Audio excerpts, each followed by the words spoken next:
Ako po si Dr. Benigno Manlapas, isang doktor na nagmamalasakit sa ating mga nakatatanda.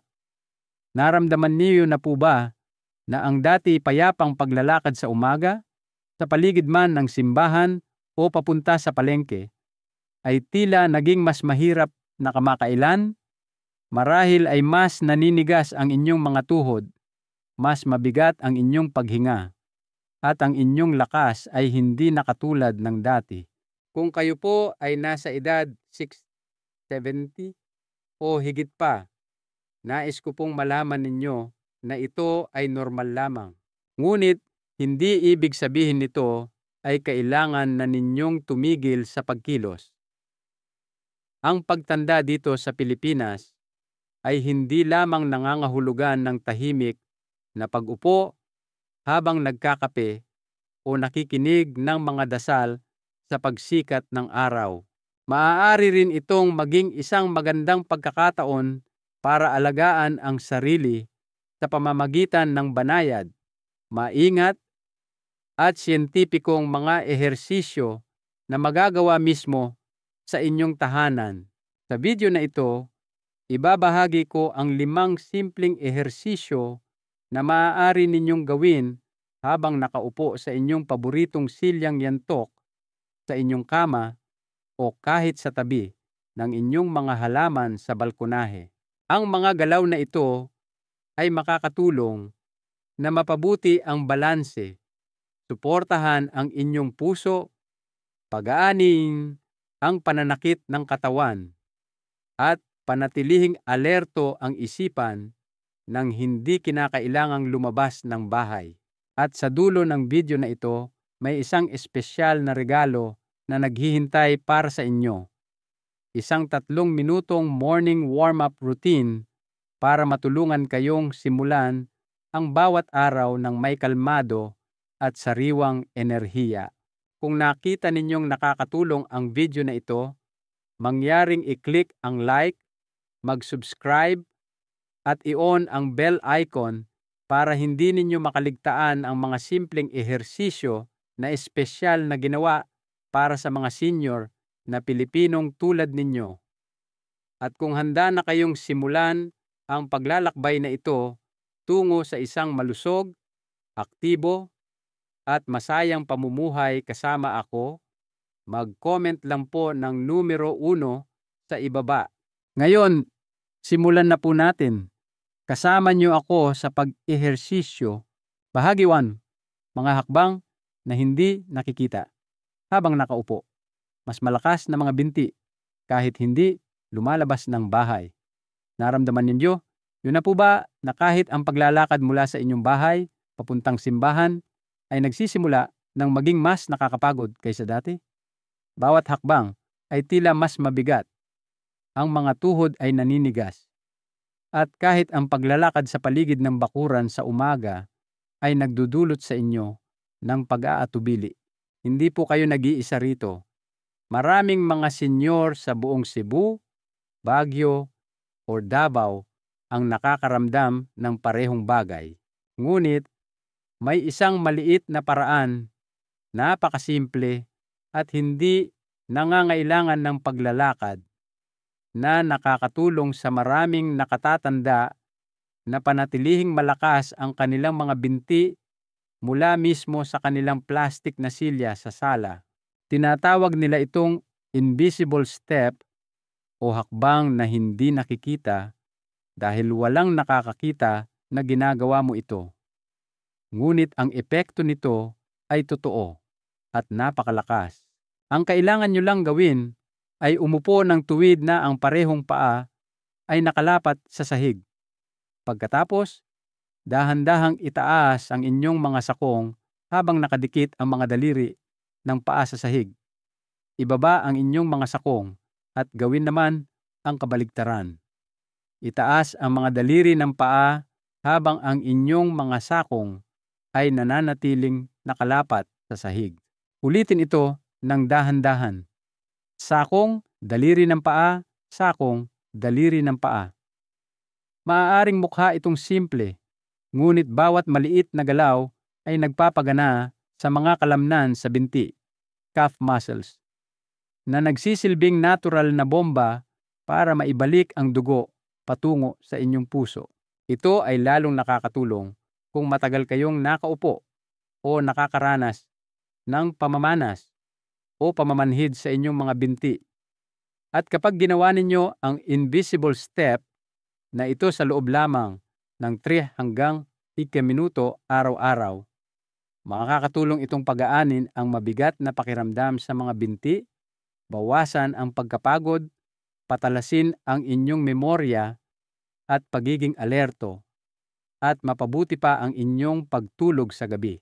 Kahit na humihigop kayo ng mainit na kape sa umaga, nanonood ng TV, o naghihintay sa inyong apo na umuwi galing eskwela, maaari ninyo itong gawin anumang oras.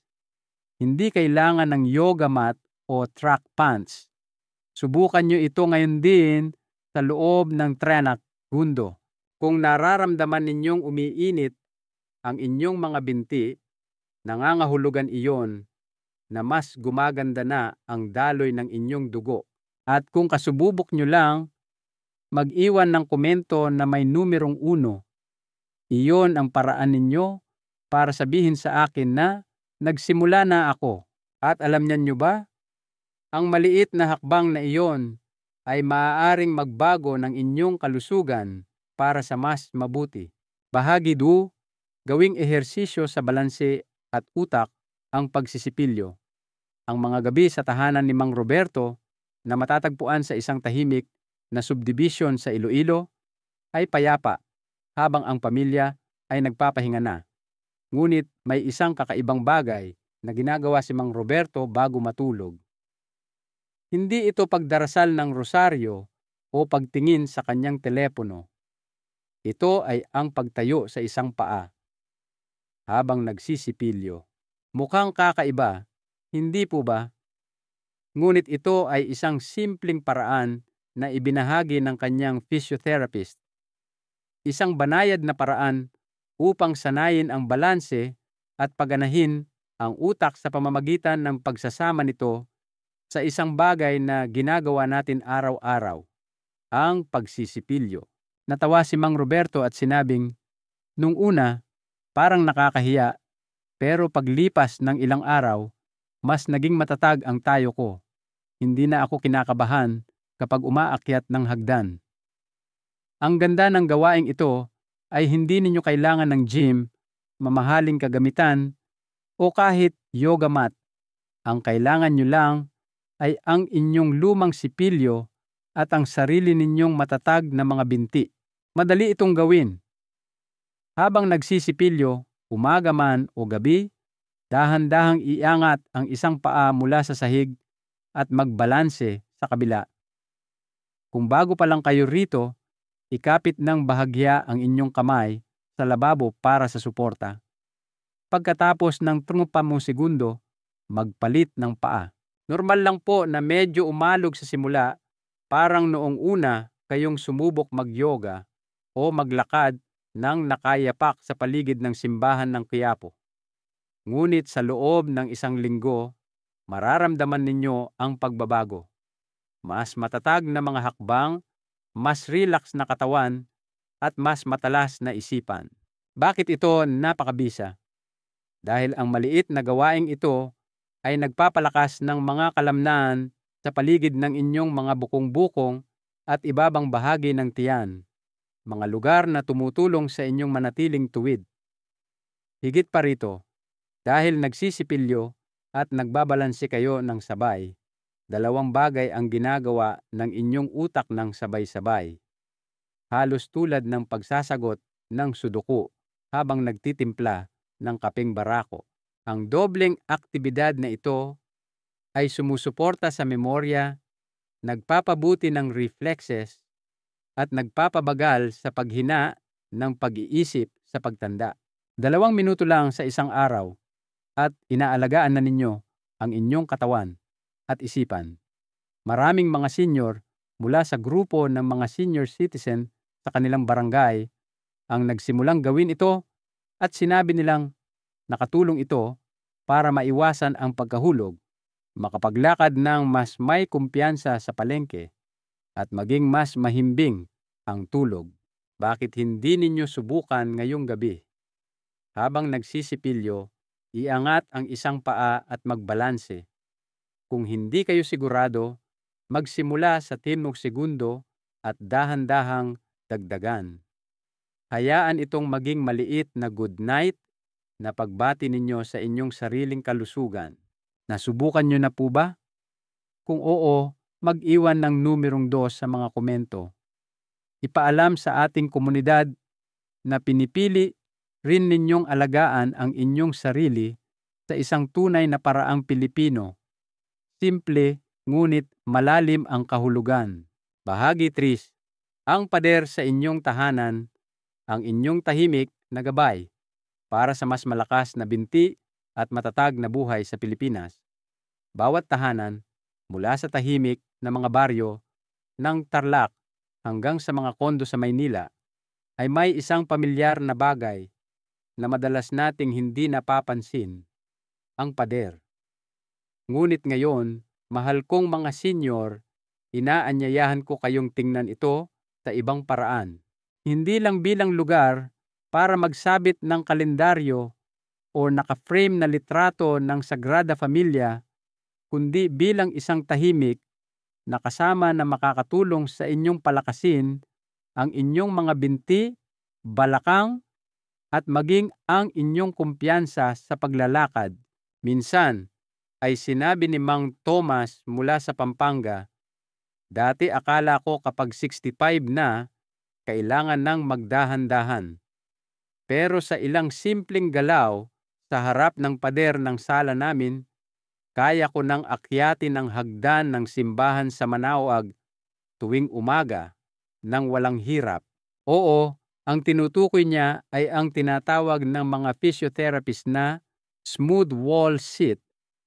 Ito ay simple ngunit makapangyarihan at hindi ninyo kailangang lumabas ng bahay para gawin ito. Tumayo lang nang nakasandal ang likod sa pader. Ilagay ang inyong mga paa ng bahagyang pasulong at dahan-dahang mag-slide pababa na parang uupo sa isang hindi nakikitang silya. Hindi kailangang masyadong mababa. Kahit bahagyang pagbaluktot lang ng tuhod ay gigisingin na ang mga kalamnan sa inyong hita. Manatili sa posisyon sa loob ng ilang segundo, pagkatapos ay tumayo muli. Sapat na ang gawin ito ng ilang beses sa isang araw. Sa simula, maaaring medyo manginig ang inyong mga binti at okay lang iyon.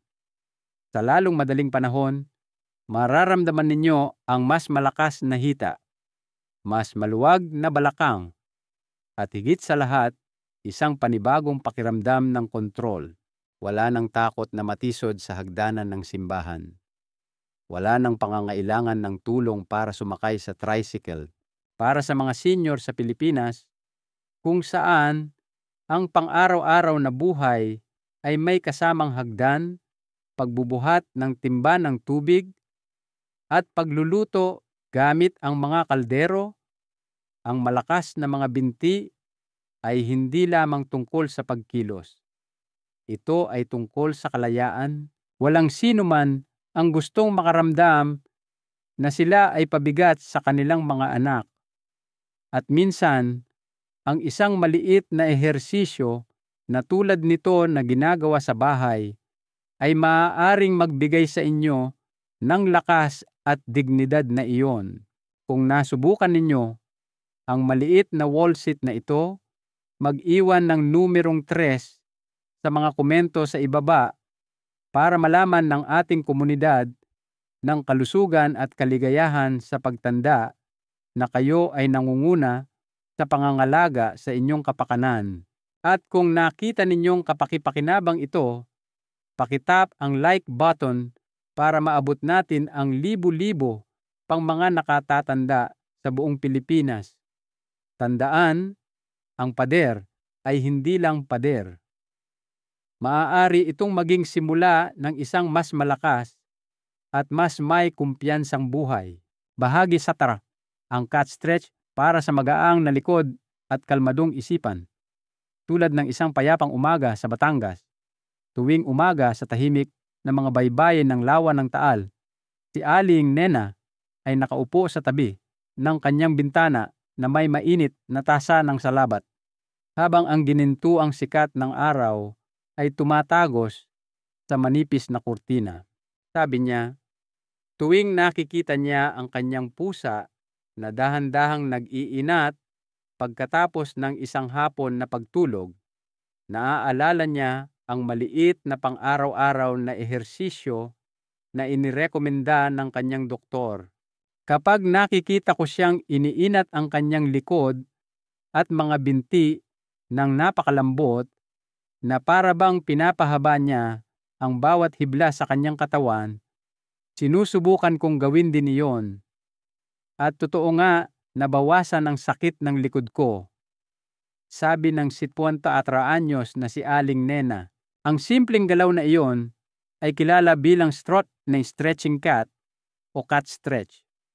Isang simpleng ehersisyo na nakakatulong na pagaanin ang pananakit ng likod, luwagan ang naninigas na balakang at balikat, at higit sa lahat, nag-iiwan sa inyo ng nakakapreskong pakiramdam na para bang kadarating nyo lang mula sa isang pilgrimage nang walang karaniwang pagod.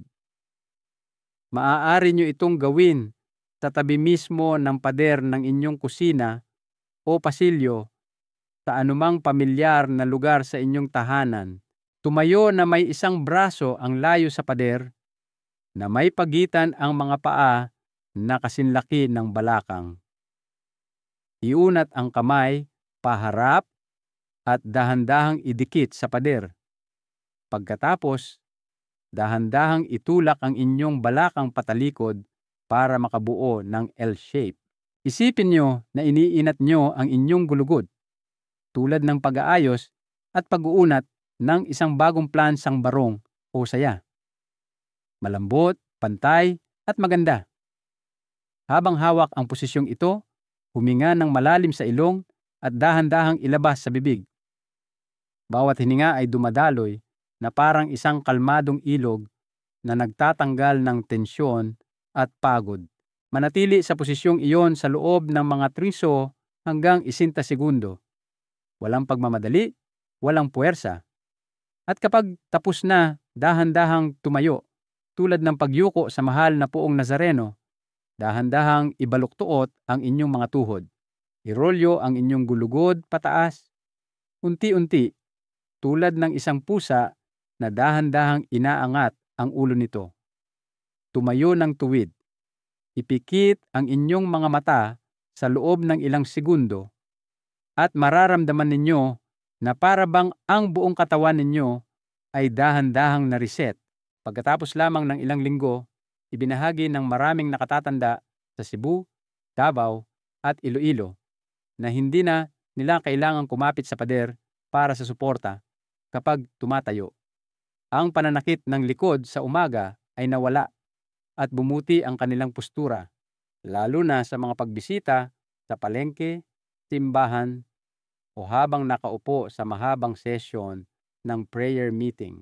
Nakakagulat kung paanong ang 2 minuto lang sa isang araw ay maaaring magdulot ng ganoong pagbabago, hindi lamang sa inyong katawan, kundi pati na rin sa inyong diwa.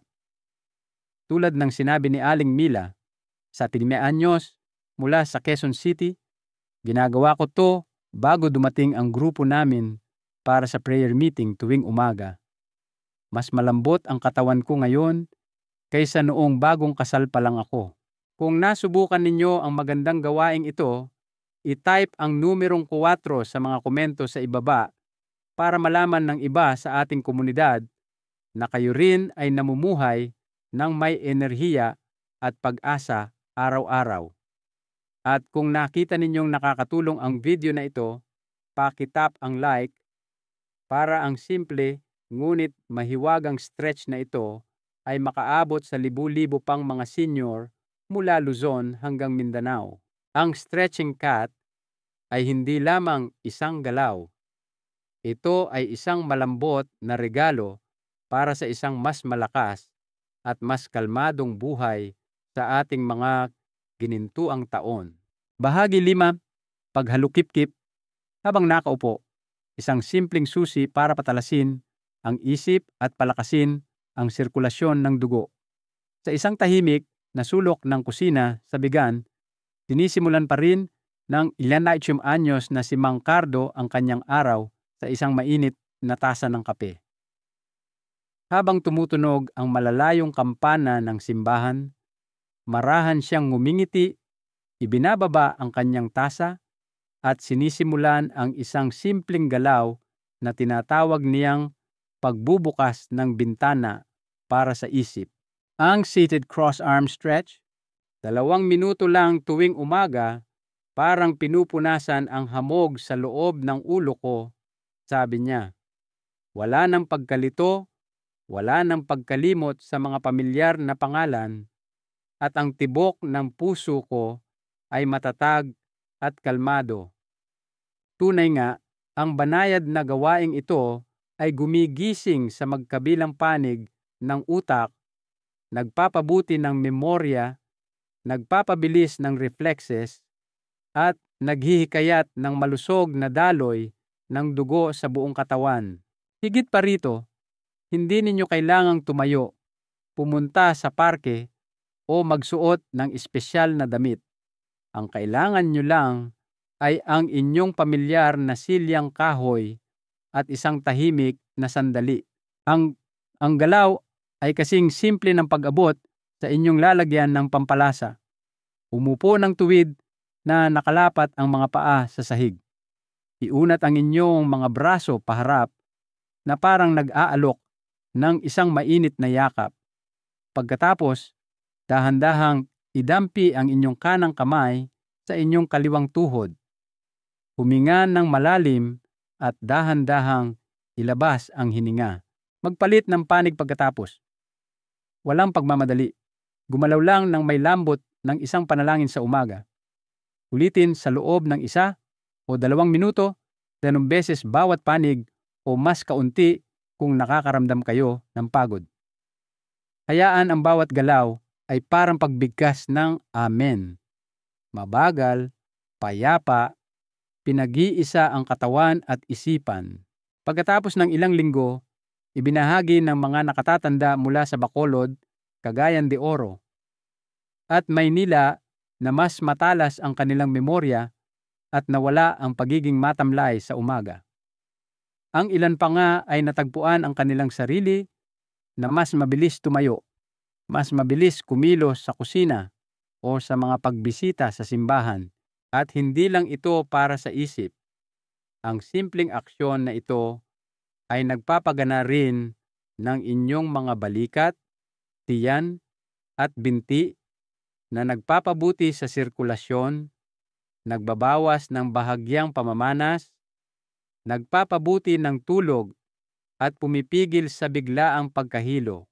Si Aling Lita, 73 anyos mula sa Zamboanga, ay nagsabing ginagawa niya ito tuwing hapon habang naghihintay na kumulo ang tubig para sa tsaa. Dati nakakalimutan ko ang direksyon papuntang palengke. Ngayon, ang memorya ko ay parang noong nagtuturo pa ako. Pakiramdam ko, buhay na buhay ako ulit. Hindi kailangan ng gym, hindi kailangan ng mga makina. Ang inyong simpleng silya, kaunting oras, at isang payapang puso lamang. Tulad ng isang panalangin sa umaga na binubulong sa katahimikan, kung sinusubukan ninyo rin ang galaw na ito, mangyaring isulat ang numerong 5 sa mga komento para malaman ng iba sa ating pamilya na hindi sila nag-iisa sa paglalakbay na ito tungo sa mas mabuting pamumuhay. At kung nakita ninyong nakakatulong ang video na ito, i-click ang like. Para ang simple ngunit makapangyarihang gawaing ito ay makaabot sa mga nakatatanda sa buong Pilipinas. Ang mabuting kalusugan ay hindi nakatira sa malalayong lugar. Nagsisimula ito dito mismo sa pamilyar na silyang kahoy sa inyong sariling kusina. Tuwing umaga sa buong Pilipinas, maraming mga nakatatanda ang gumigising na may kabigatan sa katawan, mga kasukasuan na nag-aatubiling gumalaw, at minsan ay isang isip na hindi pa lubos na gising. Ngunit sa halip na pilitin ang ating sarili na bumangon sa gitna ng mga sakit at paninigas, paano kung bigyan natin ang ating sarili ng ilang banayad na minuto doon mismo sa kama, kung saan tayo natulog buong gabi upang dahan-dahang gisingin ang parehong katawan at isipan. Sa Baguio, tinatawag ng 54 anyos na si Mang Ramon ang gawaing ito na ang ginintuang 3 minuto ng umaga. Ibinahagi niya na sa loob lamang ng 1 linggo ng paggawa nito, ang kanyang mga kasukasuan ay nagsimulang maging mas malambot at ang pagbangon sa kama ay hindi na isang pang-araw-araw na pakikibaka. Ang sikreto ay simple. Isang malambot at maingat na warm-up na maaari ninyong gawin habang nakahiga pa.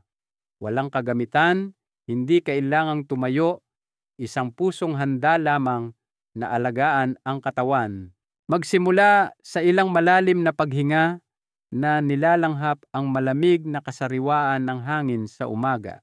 Dahan-dahang iunat ang inyong mga braso patungo sa kisame na hinahayaang bumalik ang enerhiya sa inyong mga braso at binti. Hayaan ang inyong mga daliri na bumukas at sumara sa bawat paghinga na parang kumakaway ng isang kalmadong hello sa bagong araw. Pagkatapos ay lumipat sa mga binti. Dahan-dahang paikutin ang inyong mga bukong-bukong na parang gumuguhit ng mga bilog gamit ang inyong mga daliri sa paa. Ibaluktot at ituro ang inyong mga paa na parang inaapakan ang pedal ng inyong pamilyar na tricycle. Bawat maliit na galaw ay nagdadala ng isang tahimik na mensahe. Gising na, mahal na katawan. Isang bagong araw ang naghihintay. At sa wakas, huminga ng isa pang malalim na hininga na hinahayaang dumaloy ang kapayapaan sa bawat selula ng inyong pagkatao. Manatili sandali pagkatapos ay dahan-dahang ilabas ang hininga. Maaari ninyong maramdaman na mas magaan ang inyong buong katawan, na para bang ang isip at katawan ay nahugasan ng malinis na simoy ng umaga. Ito ay hindi lamang isang stretch. Ito ay isang personal na pagbati, isang magiliw na paggalang sa inyong sarili, ang taong naglakbay sa napakaraming panahon ng buhay. Ito ay isang maliit na regalo, isa na lubos ninyong nararapat araw-araw.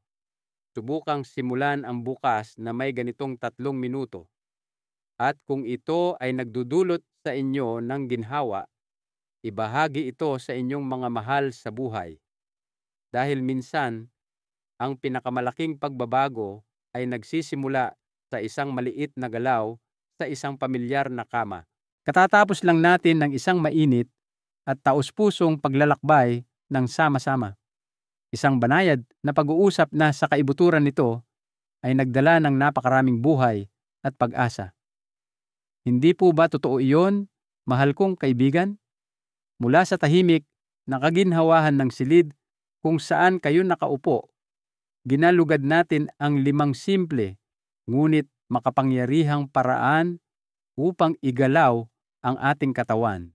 Katulad ng mga ehersisyo na ginagawa ni Mang Romy tuwing umaga sa Maynila o ang mga stretching na dahan-dahang ginagawa ni Aling Carmelita sa tabi ng kanyang kama sa Cebu.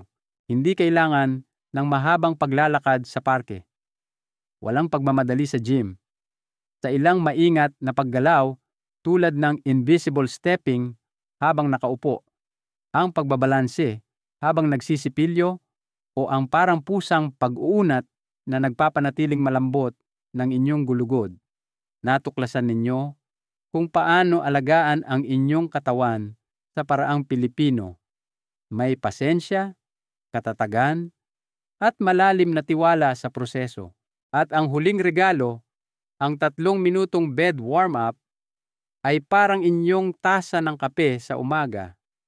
Dahan-dahan nitong ginising ang katawan, pinainit ang bawat kasukasuan, at nagdala ng kalinawan sa isipan nang walang kahit katiting na pagmamadali. Kaya, alin sa mga ehersisyong ito ang pinakanagbigay inspirasyon sa inyo para subukan? Pakiiwan po ang numero sa mga komento sa ibaba. 1, 2, 3, 4, o 5. O kung nasimula na ninyong gawin ang invisible steps, itype lamang ang sinimulan ko na para malaman namin na nagsimula na ang inyong paglalakbay sa pangangalaga sa sarili. Ang isang mahalagang aral na nais kong iwan sa inyo ay ito: ang pag-aalaga sa ating katawan, sa ating pagtanda, ay hindi isang malaking gawain, kundi isang koleksyon ng maliliit, mapagmahal na gawi na ginagawa natin araw-araw. Kung nakita ninyong nakakatulong ang video na ito, huwag po ninyong kalimutang pindutin ang like button, ibahagi ito sa mga kapwa senior, at mag-subscribe sa channel para patuloy tayong matuto ng masaya at malusog na mga gawi ng sama-sama. At pakitap po ang maliit na bell icon sa tabi nito para hindi ninyo makaligtaan ang isang bagong video na maaaring magpasaya ng inyong araw.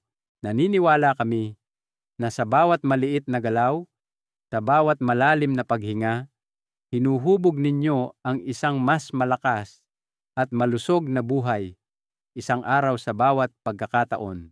Salamat po sa paglalaan ng mga sandaling ito sa akin. Magkita-kita po tayong muli sa susunod na video kung saan ang kalusugan ay nananatiling pinakamahalagang regalo na maaari nating pahalagahan ng sama-sama.